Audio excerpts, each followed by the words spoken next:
प्रधानमंत्री नरेंद्र मोदी और उपराष्ट्रपति एम वेंकैया नायडू ने सभी राज्यों के राज्यपालों के साथ बैठक की, जिसमें देश और राज्यों में कोरोना के हालात पर समीक्षा की गई। इसके साथ ही बैठक में वैक्सीनेशन और जागरूकता पर जोर दिया गया। वर्चुअल मीटिंग में छत्तीसगढ़ की राज्यपाल अनुसुईया उइके भी शामिल हुई। देश भर में कोरोना महामारी के बढ़ते मामलों को देखते हुए सीबीएसई 10वीं कक्षा की बोर्ड परीक्षा रद्द कर दी गई और 12वीं कक्षा की परीक्षाओं को फिलहाल के लिए टाल दिया गया है। 10वीं के नतीजे बोर्ड द्वारा तय किए गए मापदंड के आधार पर तैयार किए जाएंगे। सीबीएसई बोर्ड 12वीं की परीक्षा को लेकर 1 जून को स्थिति की समीक्षा करेगा। बता दें कि परीक्षाओं की शुरुआत से पहले कम से कम 15 दिनों का नोटिस दिया जाएगा। केंद्रीय शिक्षा मंत्री रमेश पोखरियाल ने कहा कि 10वीं क्लास के छात्रों को आंतरिक मूल्यांकन के आधार पर अगली क्लास में भेजा जाएगा। अगर कोई छात्र मूल्यांकन से संतुष्ट नहीं है तो कोरोना से हालात सामान्य होने पर वो परीक्षा दे सकता है। बंगाल में चुनाव प्रचार के दौरान भारी संख्या में जुट रही भीड़ और कोरोना गाइडलाइन की धज्जियां उड़ाने पर चुनाव आयोग ने 16 अप्रैल को कोलकाता में सर्वदलीय बैठक बुलाई है। आयोग इस बैठक में सभी दलों से कोरोना गाइडलाइन के पालन को लेकर चर्चा करेगा। बता दें कि चुनावी सभा के दौरान प्रदेश में कोरोना नियमों का पालन नहीं किया जा रहा। देश में लगातार कोरोना के केस बढ़ रहे हैं। कांग्रेस ने बढ़ते मामलों को देखते हुए मौजूदा हालात पर चर्चा के लिए 17 अप्रैल को कांग्रेस कार्य समिति की एक बैठक बुलाई है। कांग्रेस अध्यक्ष सोनिया गांधी की अगुवाई में वीडियो कॉन्फ्रेंसिंग के जरिए से ये बैठक होगी। इसमें पार्टी के पूर्व अध्यक्ष राहुल गांधी और सीडब्ल्यूसी के दूसरे सदस्य शामिल होंगे। केंद्र सरकार ने रेमडेसिविर दवा के निर्माताओं और अन्य हितधारकों के साथ 2 दिनों की मैराथन बैठक के बाद 6 निर्माताओं को 10 लाख शीशियां प्रति माह के उत्पादन की अनुमति देने का निर्णय लिया। इसके साथ ही इस बैठक में रेमडेसिविर के निर्माताओं ने अपनी इच्छा से इस हफ्ते में अंत तक इसकी कीमत 3500 रुपए से कम करने की बात कही है।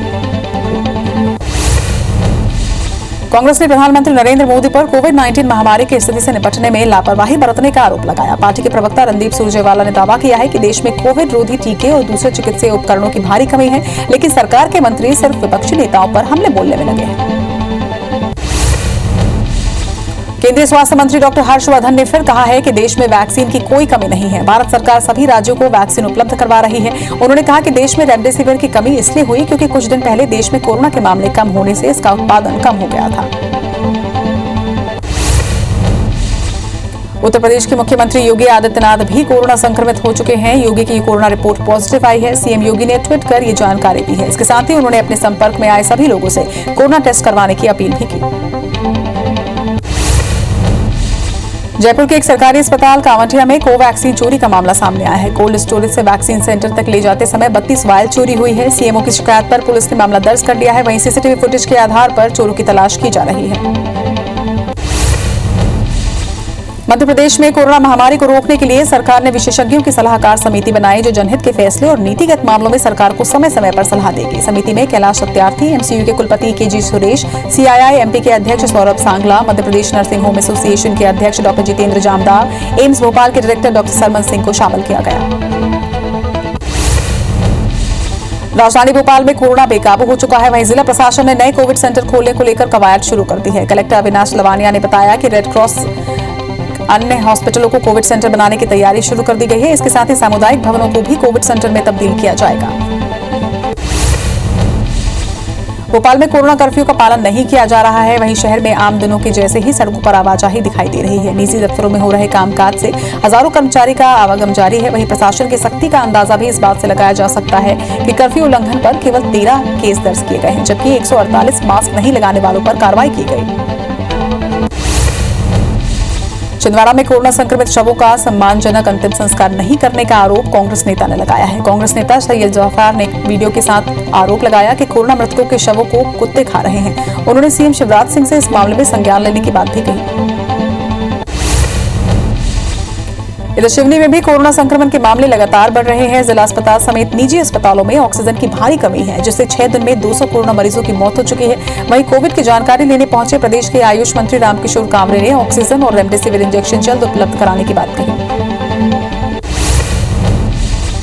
इंदौर में रेमडेसिविर इंजेक्शन की किल्लत दूर नहीं हुई है। अस्पतालों में अभी भी इंजेक्शन के लिए मरीजों के परिजन भटकते नजर आ रहे हैं। छोटे निजी अस्पतालों में कोरोना मरीजों को भर्ती तो किया जा रहा है, लेकिन पर्याप्त संख्या में रेमडेसिविर इंजेक्शन नहीं है। वहीं कांग्रेस विधायक संजय शुक्ला ने कई निजी अस्पतालों का दौरा किया तो लोगों ने उनसे अपना दर्द बांटा। प्रदेश में संक्रमण से बचने के लिए पुलिसकर्मी मास्क शील्ड लगाकर मैदान में डटे हुए हैं। अफसरों के निर्देश पर थानों में फरियाद लेकर आने वाले पीड़ितों के लिए माइक सिस्टम लगा दिया गया है, जिन्हें या तो खिड़की से सुना जा रहा है या फिर थाने में चौपाल में लगे कांचनुमा ग्लास से फरियाद सुनी जा रही है। रीवा के कलेक्टर कार्यालय में जिला क्राइसिस समिति की बैठक हुई, जिसमें जिले को 10 दिनों तक लॉक करने का फैसला लिया गया। इस दौरान दुकानें बंद रहेंगी, केवल आवश्यक सामग्रियों पर ही छूट दी गई है। बैठक में मध्य प्रदेश के विधानसभा अध्यक्ष गिरीश गौतम, पूर्व मंत्री राजेंद्र शुक्ला और सांसद जनार्दन मिश्रा समेत कई अफसर मौजूद रहे। जबलपुर में बढ़ते कोरोना संक्रमण को लेकर प्रशासन ने किराना दुकानों को भी बंद करने का फैसला लिया है। कलेक्टर ने इसके लिए आदेश भी जारी कर दिए हैं, जिसमें 15 अप्रैल से 22 अप्रैल तक शहरी क्षेत्र में किराना की दुकानें बंद रहेंगी। सिर्फ होम डिलीवरी की ही छूट दी गई है। इसके साथ ही सब्जी मंडियों को सुबह 4 बजे से सुबह 8 बजे तक ही खोलने की छूट दी गई। छत्तीसगढ़ में कोरोना संक्रमण की रोकथाम को लेकर विचार विमर्श के लिए राज्यपाल अनुसुईया उइके और मुख्यमंत्री भूपेश बघेल की अगुवाई में कल सर्वदलीय बैठक होने जा रही है। कल दोपहर 12 बजे वर्चुअल तौर पर यह बैठक होगी। इसके बाद दोपहर 1 बजे से सामाजिक संगठनों के प्रतिनिधियों के साथ वर्चुअल चर्चा की जाएगी। गरियाबंद के कोविड-19 अस्पताल का एक वीडियो वायरल हो रहा है, जिसमें मरीजों को गुणवत्ताहीन भोजन देने की बात कही जा रही है। वीडियो वायरल होने के बाद जिला चिकित्सा अधिकारी ने भोजन बनाने वाले वेंडर के 1 दिन की राशि काटते हुए उसे नोटिस भी जारी कर दिया है। छत्तीसगढ़ में स्वास्थ्य विभाग के संयुक्त संचालक डॉक्टर सुभाष पांडे का निधन हो गया। डॉक्टर सुभाष पांडे कोरोना नियंत्रण अभियान के राज्य नोडल अधिकारी भी थे। देर रात इलाज के दौरान अस्पताल में उनका निधन हो गया। दंतेवाड़ा जिले के बैलाडीला क्षेत्र में आज से 28 मार्च तक लॉकडाउन रहेगा। लॉकडाउन का पालन कराने के रंदुल और बचेली की सड़कों में पुलिस प्रशासन ने फ्लैग मार्च निकालकर लोगों से लॉकडाउन का पालन करने की अपील की और कोरोना संक्रमण की चेन को तोड़ने में अपनी जिम्मेदारी निभाने के लिए कहा। कोरोना के बढ़ते मामलों के बीच पश्चिम बंगाल की मुख्यमंत्री ममता बनर्जी ने एक रैली में कहा कि बीजेपी विधानसभा चुनाव के लिए प्रचार अभियान में बड़ी संख्या में बाहरी लोगों को लेकर आई, जिससे राज्य में हाल ही के दिनों में कोविड मामलों में वृद्धि हुई है। हमने कोविड स्थिति पर काबू पा लिया था, लेकिन उन्होंने इसे जटिल बना दिया। सीएम ममता बनर्जी ने कुछ बिहार के मातभंगा में हुई गोलीबारी में मारे गए युवकों के परिजनों से मुलाकात की। इस दौरान ममता ने मोदी सरकार पर जमकर निशाना साधा। बता दें कि कल चुनाव आयोग ने ममता के चुनावी प्रचार पर 24 घंटे के लिए प्रतिबंध लगाया था। वहीं पश्चिम बंगाल के मंगलकोट में बीजेपी के राष्ट्रीय अध्यक्ष जेपी नड्डा ने चुनावी सभा को संबोधित किया। इस दौरान उन्होंने ममता बनर्जी पर जमकर हमला बोला। नड्डा ने कहा कि दीदी बौखला चुकी हैं। ये बताता है कि दीदी के हाथ से चुनाव निकल गया है। टीएमसी साफ और भाजपा का आना तय है।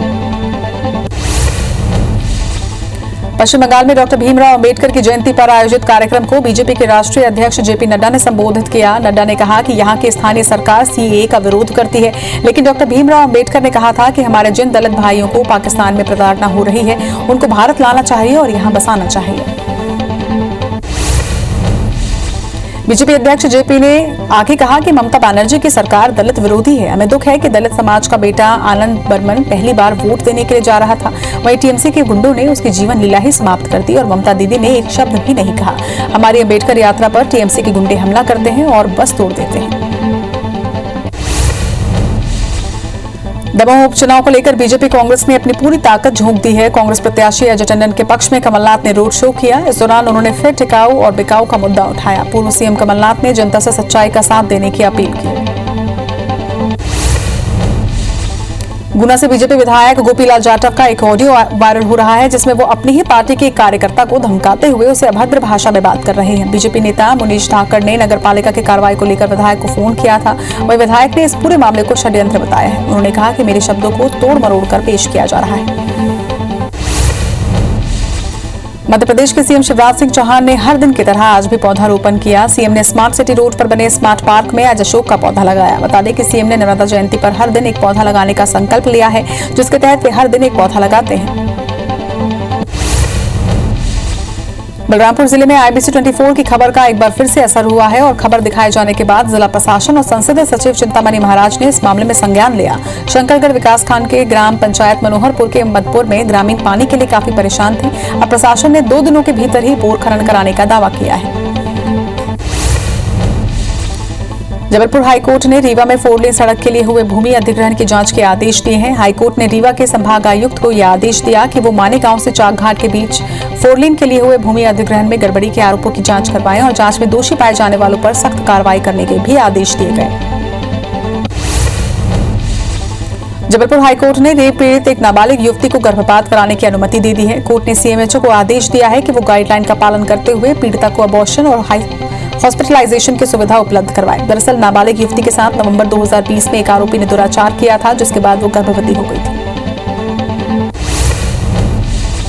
मध्य प्रदेश में कोरोना संक्रमण के चलते गेहूं खरीदी धीमी पड़ी हुई है। पिछले 13 दिनों के अंदर महज 16 लाख टन गेहूं की खरीदी हो पाई है, जबकि प्रदेश में 90% गेहूं की कटाई और गुहाई हो चुकी है। कम खरीदी होने की वजह से 4614 उपार्जन केंद्रों में से करीब 750 केंद्र शुरू ही नहीं हो पाए हैं। वहीं सबसे ज्यादा 8 लाख टन गेहूं की खरीदी मालवा क्षेत्र में हुई है। गेहूं बिक्री के लिए मध्य प्रदेश में 24.5 लाख से ज्यादा किसानों ने रजिस्ट्रेशन करवाया है। मध्य प्रदेश में इस बार समर्थन मूल्य पर 125 लाख मीट्रिक टन गेहूं उपार्जन का अनुमान है। जिला कलेक्टरों ने गेहूं बेचने के लिए आने वाले किसानों को नहीं रोकने के लिए निर्देश भी जारी किए हैं, लेकिन कोरोना संक्रमण के चलते किसान निकल नहीं रहे। इधर श्योपुर में किसानों को अपनी फसल बेचने के लिए 5 से 6 दिनों तक का इंतजार करना पड़ रहा है, क्योंकि जिस तरह खरीदी केंद्रों पर सुविधा होनी चाहिए उस प्रकार की सुविधाएं यहां नहीं है। नागदा साइलो केंद्र पर मैसेज आने पर ही ट्रैक्टरों को एंट्री मिल रही है, जिससे बाहर किसान 5 से 6 दिनों से लंबी कतार में लगे हुए हैं। इंदौर में कोरोना का असर परिवहन पर भी पड़ता नजर आ रहा है। शहर में दूसरे राज्यों से जाने वाली बसें यात्री नहीं मिलने की वजह से खड़ी होने लगी हैं और कुछ तो 30% यात्री लेकर ही जा रही हैं। महाराष्ट्र के अलावा राजस्थान, बिहार और यूपी के लिए भी यात्री नहीं मिल पा रहे। धमतरी जिले के चंदना गांव में दिल दहला देने वाली घटना सामने आई। यहां बीती रात कलयुगी बेटे ने अपने पिता और दादी की हत्या कर दी। वारदात को अंजाम देने के बाद आरोपी वहां से फरार हो गया। वहीं घटना की जानकारी मिलते ही मगरलोड पुलिस मौके पर पहुंची और शव को अपने कब्जे में लेकर आगे की कार्रवाई में जुट गई। इंदौर में मैच खेलने में विवाद इतना बढ़ा कि बल्ले से एक युवक ने दूसरे के सिर पर वार कर दिया, जिससे युवक के इलाज के लिए अस्पताल में भर्ती करवाया गया। सिर से ज्यादा खून बह जाने की वजह से युवक की वहां मौत हो गई। वहीं पुलिस ने आरोपी करण शुक्ला को गिरफ्तार कर लिया है। मुंगेली जिले के लोरमी इलाके में दंपति की मौत हो गई। पहले महिला की लाश घर में संदिग्ध अवस्था में पड़ी मिली, वहीं लाश जली हुई थी। गांव के कुछ ही दूर पर महिला के पति की लाश फांसी पर लटकी मिली। पुलिस को आशंका है कि पारिवारिक विवाद के चलते आरोपी ने पत्नी की हत्या कर खुद भी फांसी लगा ली है। दंपति के 2 बच्चे भी हैं। सूरजपुर में एक हाथी ने महिला को कुचल दिया, जिससे महिला की मौके पर ही मौत हो गई। घटना मोहनपुर गांव की है। महिला महुआ बीनने के लिए गई हुई थी और इस घटना से इलाके में दहशत का माहौल बना हुआ है। सूचना मिलते ही वन विभाग का अमला मौके पर पहुंचा और लोगों को हाथी के पास नहीं जाने की समझाइश भी दी गई। इससे पहले भी एक महिला को हाथी ने कुचल दिया था।